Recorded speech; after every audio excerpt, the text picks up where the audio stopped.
Hey guys, today I've got a big task. I've got to replace a couple of these the rear tires on MX650s.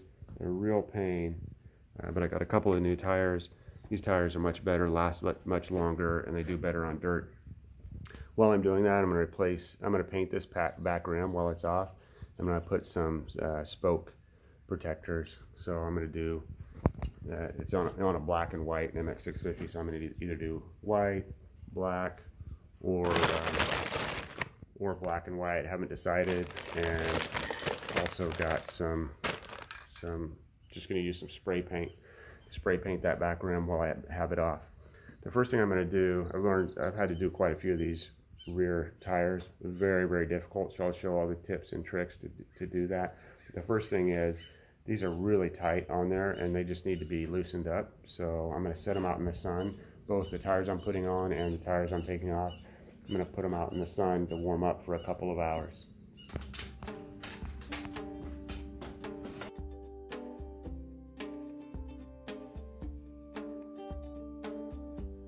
Okay, I'm just taking these to the sun.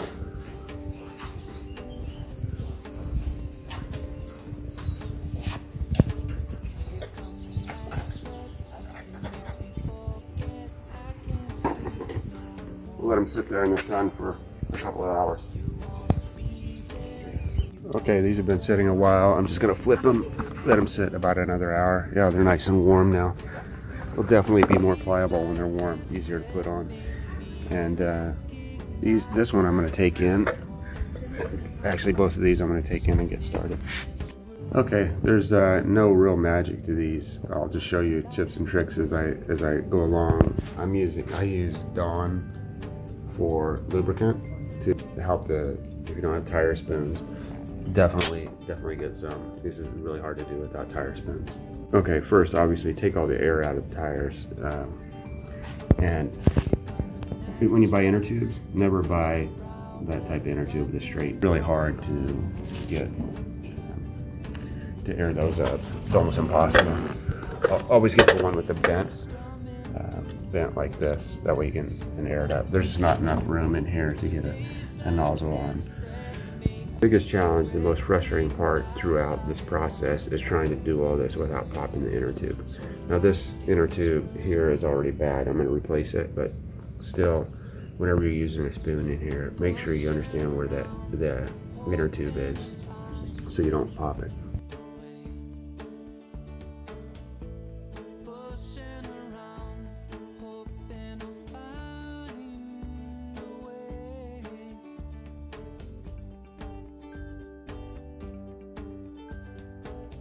Okay, once you have the one side off, reach inside and try to pull the inner tube. It's a little bit difficult, but try to pull the inner tube in over the side too, and then you can take the other side off.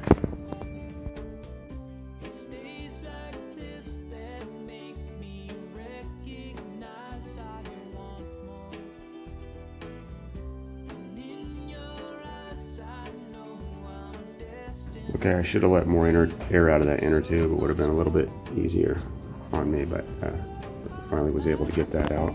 Then I can take this other side off.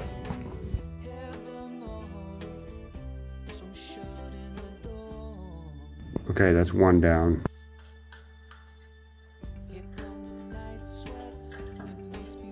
Okay, this time I'm really taking the time to make sure that all that air is out of there, out of the inner tube. It'll make the whole thing a lot easier.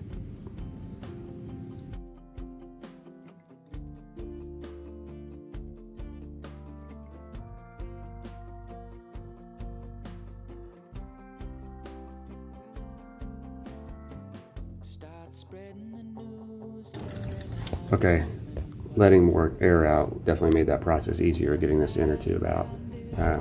But you'll see this inner tube's still good, and one of the reasons you can see why. I take old bad inner tubes and wrap them around the new inner tubes when I replace them, when I replace the flat ones, and so it creates just a double layer there. And haven't had one, at least on the rear, when I've double wrapped it, I haven't had one go flat yet. Okay, got both tires off. Now this one I'm gonna paint. So I'm gonna let the new tires sit out there in the sun for another couple hours, getting warmed up, and then I'm gonna paint these and put spoke covers on them. Take this off, and I'm just gonna clean it up, sand it down, and spray paint it. Not gonna worry about getting the spokes perfectly painted, and so I'll show that process. For paint prep, I'm just taking a little bit of soap and water, using Dawn just to cut any grease on the rim and get the grease off. Then I'll sand it down just lightly and tape it off, and spray paint it.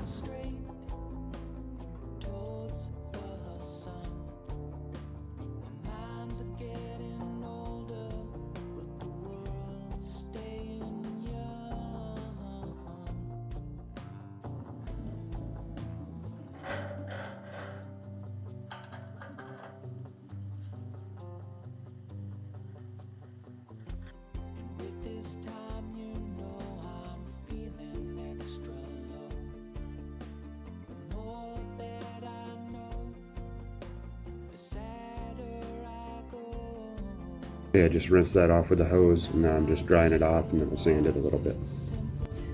Okay, all I had was 60 grit. It should ideally be a little higher than that. I mean, a lot higher than that. But all I'm trying to do is scratch this up so paint will hold. I'm not going real heavy on it. I'm just going to scratch it up a little bit so paint will hold, and then we'll spray it down.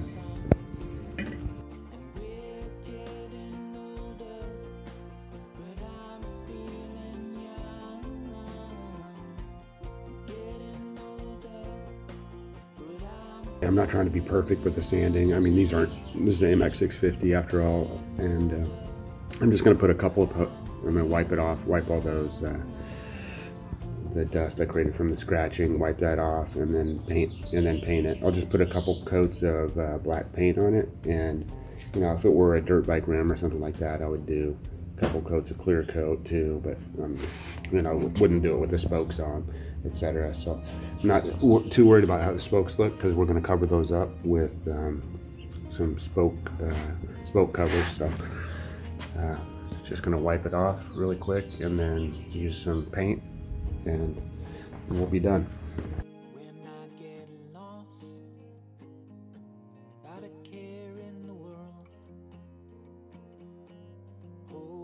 Sometimes I think that it's simpler, so don't mind me.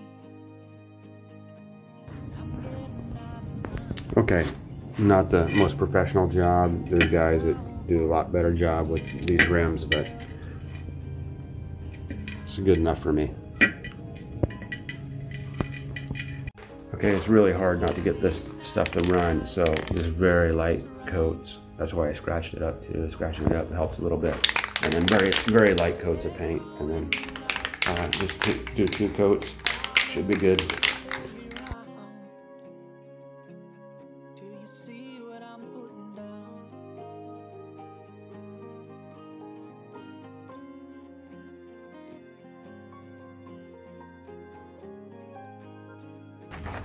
Okay, that's the first coat. It covered pretty well, actually.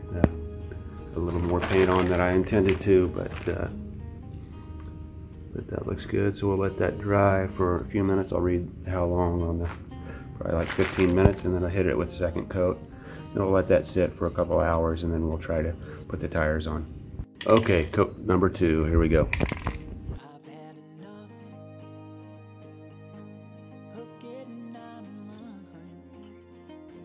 Okay, we'll let that sit for a couple hours, and then we'll come back and put the tires on. I'm going to take this one, and obviously this is bad. I'm going to take this one and cut this up, and that I'll use it as shell to wrap a good tire. That just helps to prevent. We ride these in dirt tracks, and there's lots of thorns and things like that puncture tires, and this helps a lot to prevent that.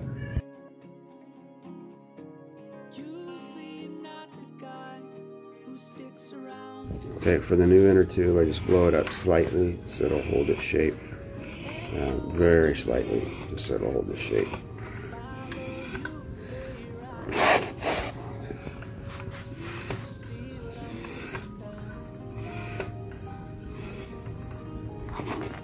That's enough there. Okay, I wrapped the old inner tube, or wrapped the new inner tube in the old inner tube. Place where I cut out the stem, I just matched that up here. Okay, we're gonna go ahead and start with a rim that we didn't paint while the other one's drying, and we're gonna put a new tire on it. Okay, these tires are now nice and warm. They're almost hot to the touch, which is what you want before you makes them a lot more pliable.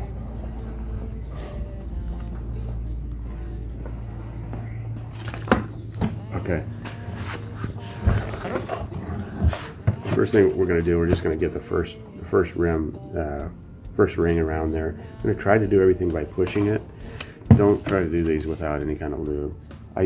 What I like to use is dishwashing fluid for lube. It works pretty well for me.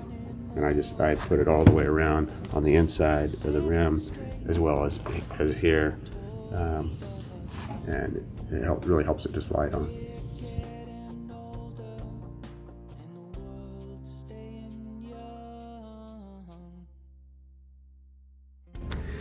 Now, if you can, try to prop this up on some plywood, because you're going to put some pressure on it. You got to be careful not to put too much pressure, so you want to try to get this on without using any tools if possible. It can't always happen, but if you can, that's ideal. That's the goal.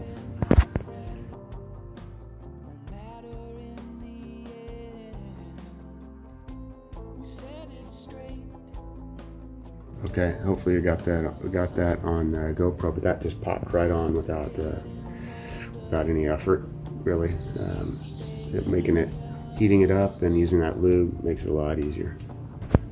The next thing we're going to do is we're going to tuck this inner tube, pull this away, and we're going to tuck the inner tube in here and get that stem to go through there, and get this inner tube inside the rim. Get the inner tube inside the rim, and then we'll start to work the other side on.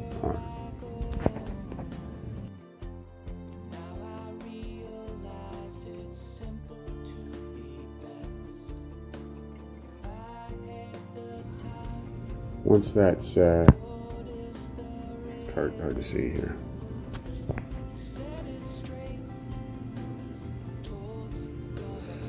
Once that hole, you can see the hole is there, and trying to get that stem, which is really hard to see in there, trying to get that stem into that hole once it's in is really difficult.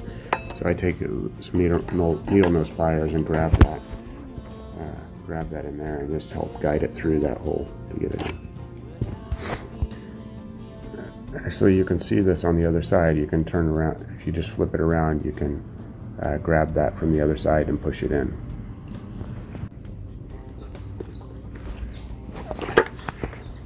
Now, as soon as I get that through, I put this cap on, so just to make sure it'll never come out, because you don't want it to come out during this process.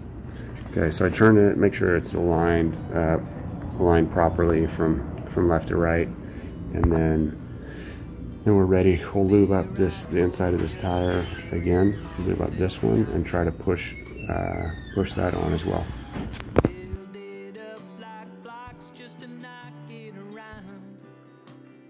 Okay, now here comes the really hard part. We try to get it as far as we can with just pushing it on, and if I can make it this time, it'd be the first time ever. But usually we're going to have to use the irons. Now the whole issue is in using the irons, you cannot pinch that inner tube. It's very difficult to not pinch the inner tube, and so you have to be very careful when you're doing that. So hopefully we only have to do the very last part, which should reduce the chance that we pinch that inner tube.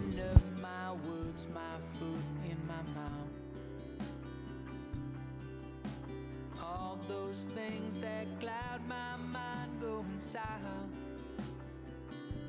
and something in you makes me say I cannot find it any day. Give me a chance to find some way to lose you. And oh, in my life I can fix the things, the ones that cut our ties. In this way I can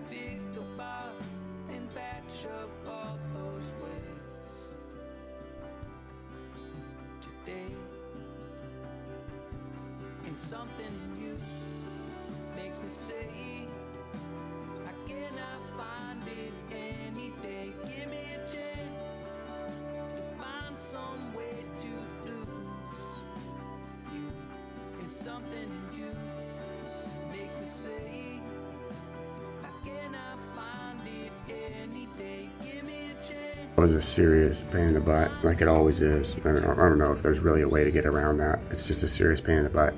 And then using all those spoons like that, and high probability that you pop the inner tube. So now I'm going to air it up and see. This is the litmus test to see if it works. It's holding pressure, so got lucky, I guess. It's nice to have a bunch of extra inner tubes. I mean, that's the one thing. I would maybe order 2 inner tubes. Probably going to need them at some point anyway. That way you have one as backup. Really pain in the butt. Now I'm going to put it back on.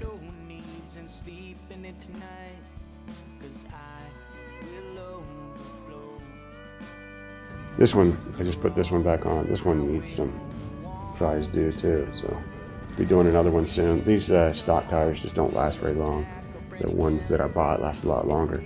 But one thing I wanted to say is, if you haven't replaced your chain, I would go ahead and do it while you're doing this as well, while you have the tire off.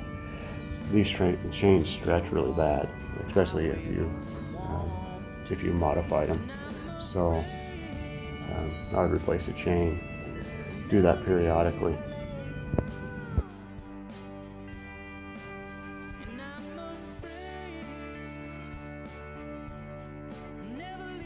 Okay, there we go with the back tire.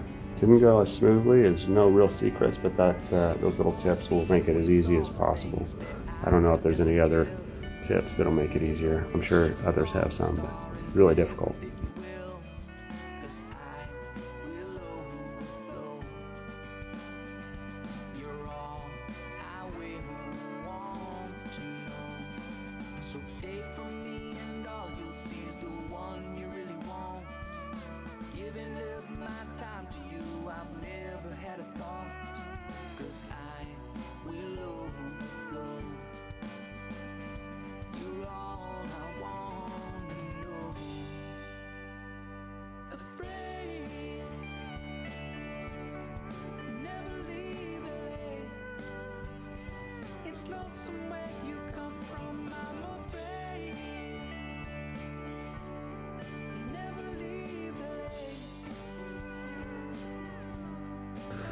Okay, I think that rim turned out pretty nice. I should let this sit 24 hours, and I'm sure I'm going to scuff up the rim a little bit, but I think it'll look pretty nice. Nobody's going to look too closely at it, and I'm about to get started.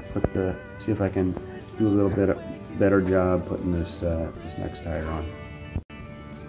Okay, one thing I'm going to do differently to make it a little easier, I'm going to tuck this in the tire before I try to put it on at all.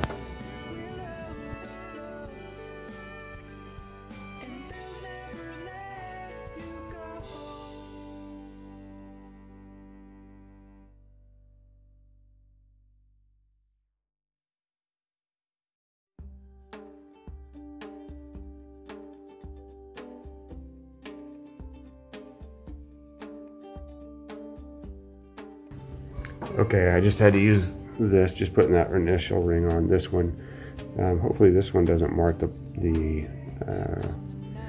take the paint off as much. I know I'm gonna probably have some marks trying to get this on, but we'll see how bad it is.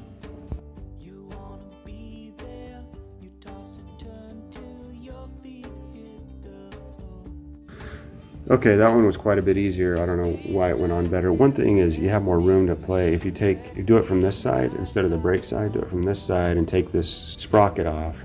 That makes it actually a lot easier. I would definitely recommend doing that. Do it from this side. You can see I marked up the rim pretty well, so I'll touch that up. Touch that up really quick, and then we'll put it back on the bike.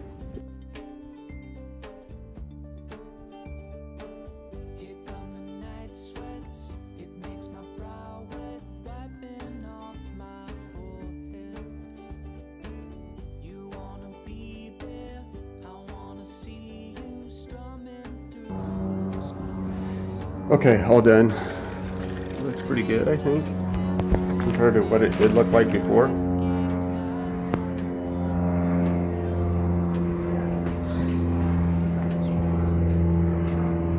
Okay, my son Joshua just washed it. Got looking pretty nice.